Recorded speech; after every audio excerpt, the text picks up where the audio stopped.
Artificial intelligence. We talk about it a lot on this show, how it's changing, its potential. Tonight, how it's being used in politics. Some videos have depicted made-up futures. Other deep fakes have made it sound like a candidate is saying something that the candidate never said. America, you blame me for interfering with your democracy, but I don't have to. You are doing it to yourselves.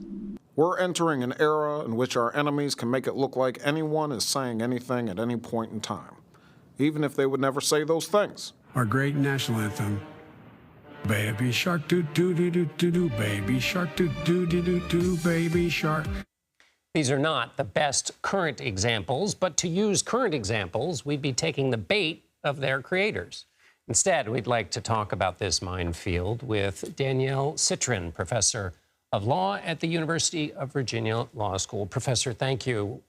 We should also note that Danielle is also the author of the book Fight for Privacy, Protecting Dignity, Identity, and Love in the Digital Age. So, Professor, we've been wrestling with misinformation and disinformation for a while. What's the additional harm from artificial intelligence and the use of deep fakes with respect to the matter of just truth? You know, they come at a time, they're getting hyper realistic, and the technology that enables us to make them is, spreading far and wide. And so it's at a time, of course, when trust in our institutions, trust in each other is at an all-time low. And so in many respects, we're both primed to believe information, of course, that confirms our biases. And if it's information that's negative and novel about important institutions, including politicians, then we're going to be even more likely to believe what our eyes and ears are telling us, even though the video may not be, may be completely synthetic. A made-up video or audio of a politician doing and saying something awful, right, the night before an election. The risk is that that well-timed deep fake can sort of turn the tide of who shows up to vote. And I think that is that we're in this like precarious moment of disbelief and distrust coupled with the diffusion of the technology.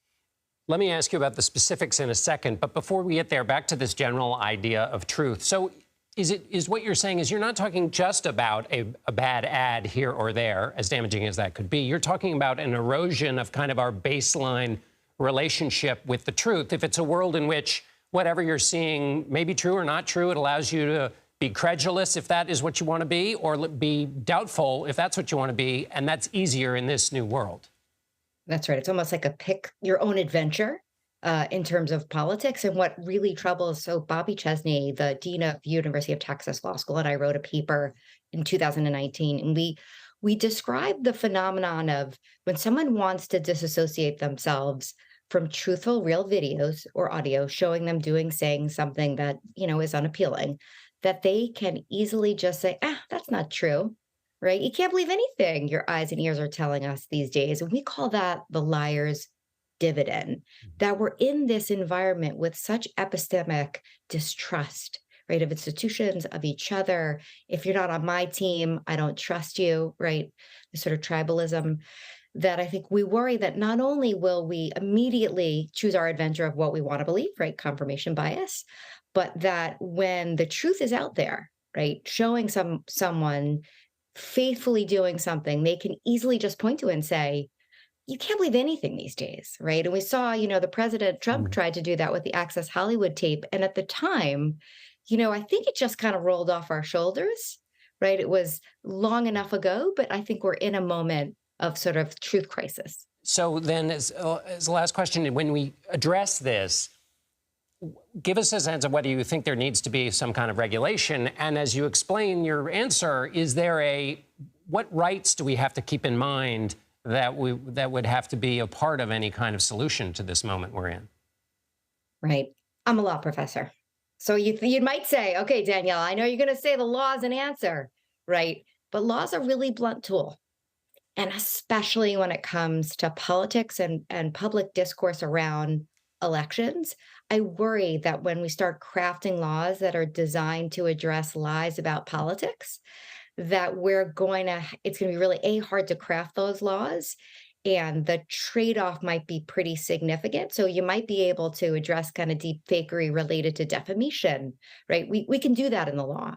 And maybe lies about when you show up at an election, like there's certain kinds of lies that, of course, we can prescribe. But I worry when we're talking about lies related to candidates and politics that we're in an area where if we step too far, we could be making, I think, some bad choices. Danielle Citron, we're going to be back to you on this question, but we really appreciate you being with us tonight. UVA law professor and author of Fight for Privacy. Thank you so much. Thank you.